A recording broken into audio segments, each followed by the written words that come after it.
नमस्ते प्यारे विद्यार्थियों। राजकीय महाविद्यालय रायपुर पाली द्वारा चलाई जा रही ऑनलाइन कक्षाओं में मैं राम अवतार जाट, सहायक आचार्य हिंदी, आप सभी का हार्दिक स्वागत करता हूं।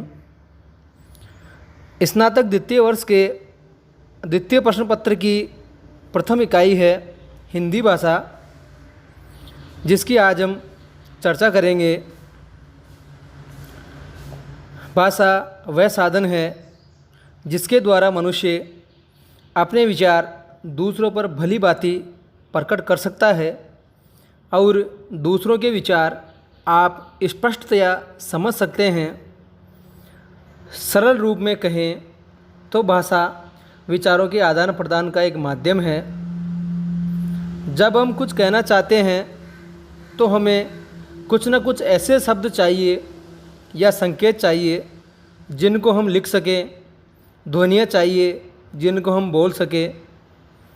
तो इस प्रकार भाषा को हम लिखित और मौखिक दो रूपों में देखते हैं। पूरे विश्व में हजारों भाषाएं बोली जाती है। पूरे विश्व की भाषाओं को मुख्यतः दो प्रकार से वर्गीकृत किया गया है। पहला है आकृति मूलक और दूसरा वर्गीकरण है पारिवारिक मूलक। आकृति मूलक वर्गीकरण से तात्पर्य है उसके वर्णों की बनावट कैसी है, यानी उसके जो वर्ण हैं उनकी बनावट कैसी है। पारिवारिक वर्गीकरण से तात्पर्य है प्रत्येक भाषा की उत्पत्ति किसी न किसी दूसरी भाषा से होती है। जैसे बात करें हिंदी की, तो हिंदी की उत्पत्ति अभ्रंश से, अभ्रंश की प्राकृत से, प्राकृत की पाली से। तो यानी भाषाओं का भी एक परिवार होता है। इसीलिए इस वर्गीकरण को वंशात्मक या कुलात्मक वर्गीकरण भी कहते हैं। विश्व के विद्वानों में भाषा के परिवारों में मतभेद है। कुछ इसके परिवार 13 मानते हैं और कुछ 9 भी मानते हैं। बात करें भारत की, तो भारत में 4 भाषा परिवारों की भाषाएं बोली जाती है। उत्तरी भारत और दक्षिणी भारत को मिलाकर 4 भाषा परिवारों की भाषाएं भारत में बोली जाती है। 4 भाषा परिवार है। नंबर 1 भारोपीय, द्वितीय द्राविड़, तृतीय आष्ट्रिक और चतुर्थ चीनी तिब्बती। सर्वाधिक भाषाएं भारोपीय परिवार की बोली जाती है, यानी भारत में 73% लोग भारोपीय परिवार की भाषा बोलते हैं। 25% द्राविड़ की, आष्ट्रिक 1.3% और चीनी तिब्बती 0.7%। बात करें द्राविड़ परिवार भाषा की, तो ये द्राविड़ परिवार की जो भाषा है मुख्य रूप से दक्षिण भारत में बोली जाती है, जैसे मलयालम, कन्नड़, तेलुगु इत्यादि। अब हमारे जो सिलेबस में हिंदी भाषा है उसकी उत्पत्ति भारोपीय परिवार से ही है, इसीलिए उसकी हम चर्चा करेंगे। भारोपीय परिवार को 2 भागों में विभाजित किया गया है। प्रथम भाग है शतम, द्वितीय है कैंतुम। शतम को भी 4 भागों में बांटा गया है। भारत ईरानी, दूसरा है बाल्टो स्लाविक, तीसरा आर्मीनी और चतुर्थ अल्बानी।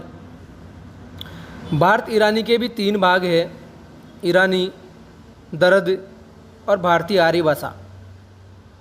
प्यारे विद्यार्थियों, भारतीय आर्य भाषा को आपको ध्यान से पढ़ना है। हमारे सिलेबस का मूल बिंदु यही है। इस भारतीय आर्य भाषा को भी 3 भागों में विभाजित किया गया है। प्रथम है प्राचीन भारतीय आर्य भाषाएं, द्वितीय है मध्यकालीन भारतीय आर्य भाषाएं, तृतीय है आधुनिक भारतीय आर्य भाषाएं। इनकी उत्पत्ति का समय भी प्रश्न में आता है, यानी जैसे प्राचीन भारतीय आर्य भाषा का काल कौन सा है, मध्यकालीन भाषा का, आधुनिक भारतीय आर्य भाषा का, इनकी सन परीक्षा में पूछी जाती है। तो इसको भी आपको नोट करना है। मैं व्हाट्सएप पे भी आपको इसको शेयर करूँगा और इसमें भी आपको नोट्स वीडियो में भी दिखाई दे रहा है। तो इसको भी आप ध्यान से देखें। प्राचीन भारतीय आर्य भाषा का जो काल है वो है 1500 ईसा पूर्व से 500 ईसा पूर्व। मध्यकालीन का है 500 ईसा पूर्व से 1000 ईस्वी। आधुनिक का है 1000 ईस्वी से अब तक, यानी जो चल रहा है।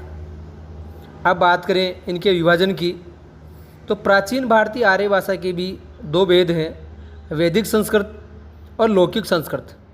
वैदिक संस्कृत का जो काल है वो है 1500 ईसा पूर्व से 800 ईसा पूर्व। लौकिक संस्कृत का जो काल है वो है 800 ईसा पूर्व से 500 ईसा पूर्व।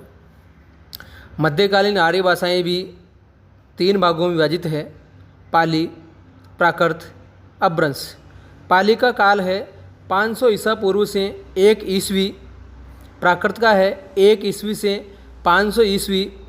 अपभ्रंश का है 500 ईस्वी से 1000 ईस्वी। उसके बाद में हमारा तृतीय भारतीय आर्य भाषा है आधुनिक भारतीय आर्य भाषाएं। इसका अध्ययन हम अगले अध्याय में करेंगे।